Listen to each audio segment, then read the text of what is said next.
Bien le bonjour et merci d'avoir cliqué sur cette vidéo étant donné que c'est la première vidéo de ma nouvelle chaîne YouTube et de ce format qui va être consacré aux actualités autour de nos parcs préférés. Dans cette vidéo, nous allons, vous l'avez compris au titre et la miniature de cette dernière, nous concentrer sur le nouveau land qui va arriver à Paris, le land du Roi Lion. J'espère de tout cœur et bien que la vidéo va vous plaire, que ce format également va vous ravir. N'oubliez pas de vous abonner et d'activer cette petite cloche, étant donné que j'ai pas mal de petites choses à vous partager justement autour de la thématique des parcs d'attractions. Donc, n'hésitez pas à soutenir, abonnez-vous, activez cette petite cloche et surtout titillez un maximum l'algorithme YouTube.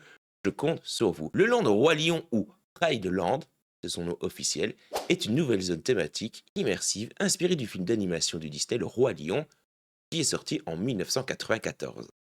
Annoncé le 10 août 2024 lors de l'événement D23 à Anaheim en Californie, il s'agit de la première attraction et zone thématique au monde dédiée à cette franchise dans un parc Disney. Cette zone vise à transporter les visiteurs dans les paysages de la savane africaine en recréant les aventures de Simon, Timon et Pumba, ainsi que d'autres personnages emblématiques. Elle fait partie surtout de la transformation majeure du parc Walt Disney Studios, rebaptisé Disney World Adventure à partir de 2026 et qui, surtout, doublera presque sa superficie actuelle. La zone est conçue pour être familiale, avec un accent sur l'immersion narrative, les effets spéciaux de pointe et des éléments interactifs.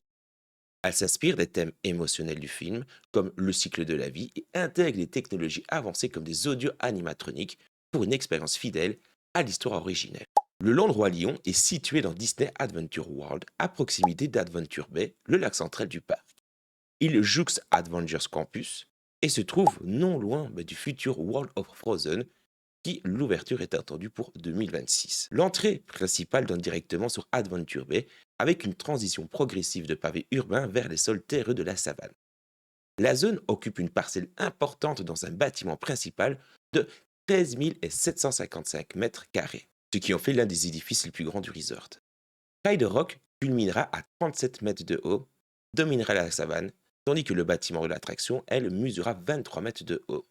Il y a de l'espace pour d'éventuelles extensions futures autour d'Adventure Bay, mais ça, on y reviendra plus tard. L'attraction phare est une nouveauté mondiale, une attraction aquatique familiale du type Water Ride, similaire donc à un flume, qui retrace le parcours du Simba, du lionceau. Wow. Eh bien, les visiteurs vont pouvoir entrer par les grottes sous la Pride Rock et embarquera donc dans des bateaux pour une aventure musicale à travers 19 scènes iconiques du film. Elle inclut 3 descentes excitantes, dont une impressionnante de 16 mètres de haut, et des effets spéciaux avancés avec des audio animatronics. Nous avons déjà quelques petits aspects techniques sous la main, concernant la capacité et la file d'attente. La station de chargement sera double pour une haute capacité, avec 3 files différents. Vous avez la stand-by, l'accessible et première, et la single rider, ainsi que plusieurs points photopass qui seront intégrés.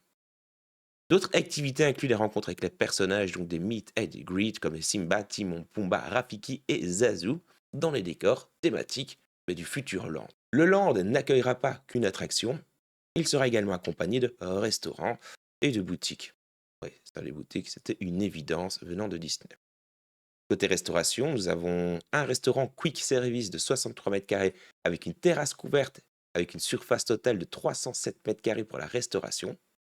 Il inclut également des salles de préparation, des comptoirs et une cook room. La terrasse offre une vue sur la zone avec une thématisation africaine, bon chaume artificiel, rocher et tutti quanti. Les menus devraient donc être variés et inspirés par le continent africain. Inspirés de la savane, comme ils disent, mais les détails exacts ne sont pas encore révélés. Du côté des boutiques, nous avons une boutique de 299 mètres carrés qui va être intégrée à la zone de l'attraction avec un espace dédié pour récupérer les fameuses photopasses. Des opportunités de shopping thématisées sont également prévues dans toute la zone.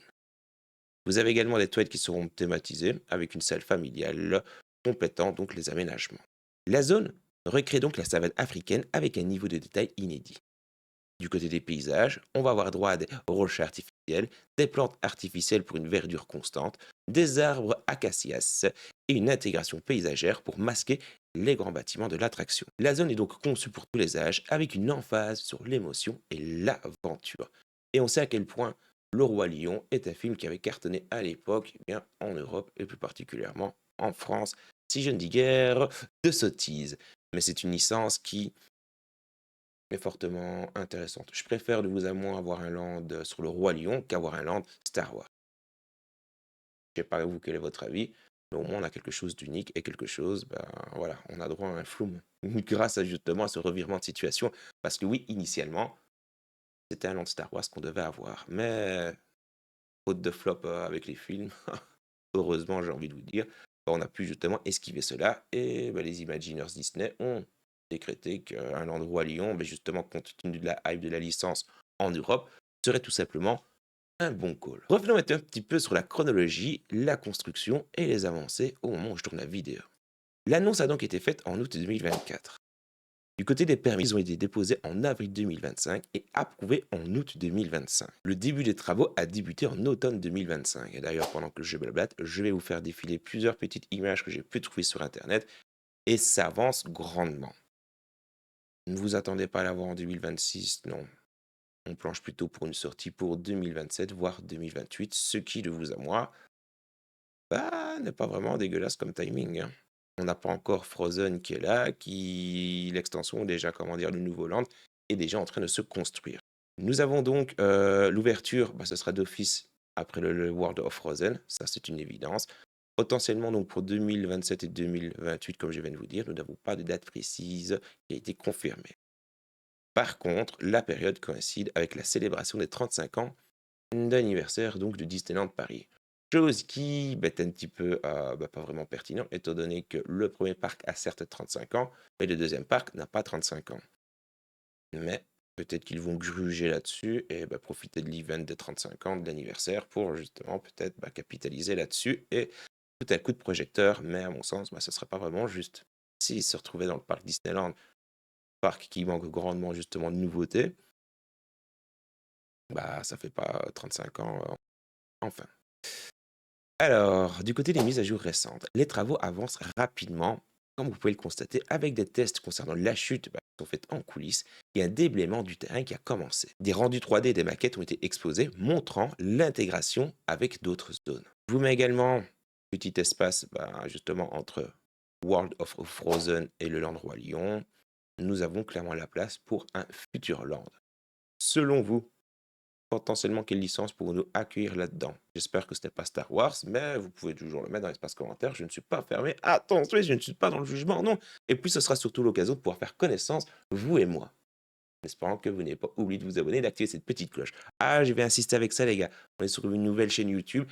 Chaque petit like, chaque petit abonnement supplémentaire et partage, vous n'avez pas idée à quel point ben, cela aide grandement la chaîne. Merci d'avance à celles et ceux qui vont prendre le temps de le faire. Alors personnellement, je n'ai pas encore eu la chance de faire des parcs aux États-Unis, donc je n'ai pas pu faire Splash Mountain et Larry Font de l'attraction. J'avoue que je n'ai pas le nom de tête, mais je suis grandement hypé par l'intégration justement et la venue de ce futur Flume. De un, bah, parce que ça va être une exclusivité mondiale, comme ça a été dit dans la vidéo, bah, parce que ça va être thématisé sur le Roi Lion. On va avoir droit à une attraction généreuse qui va se passer, mais justement, comparé aux variations, comment dire, aux versions plutôt des États-Unis, on va avoir droit à une attraction qui va se jouer un petit peu plus en indoor. La faute, encore une fois, à la météo bah, que l'Europe nous propose. Étant belge, bon, j'ai la chance de vivre à l'étranger, donc ça va avec le temps, mais étant belge, ce que c'est d'avoir le ciel gris, etc., etc., et Paris, ma foi, voilà quoi. C'est pas Barcelone ou une autre destination. Ceci clôture donc la première vidéo consacrée aux actualités des parcs de ma petite chaîne YouTube. J'espère en toute sincérité bah, que le format vous a plu, que la vidéo vous a plu. Il faut surtout me dire s'il y a des petites choses à changer, des petits feedbacks, tout comment dire, commentaire constructif est bon à prendre, étant donné que, comme vous le voyez, il y a beaucoup bah, de blabla, entre guillemets, enfin pas de blabla, il y a beaucoup de spontanéité dans mes vidéos. J'ai une base de texte, mais le reste, c'est moi qui interprète les choses, enfin bref. Dites-moi quoi dans l'espace commentaire, car comme on démarre de rien, je veux vraiment faire quelque chose de qualitatif pour vous. Donc, je vous écoute à vos commentaires, à vos claviers, et n'oubliez pas de vous abonner.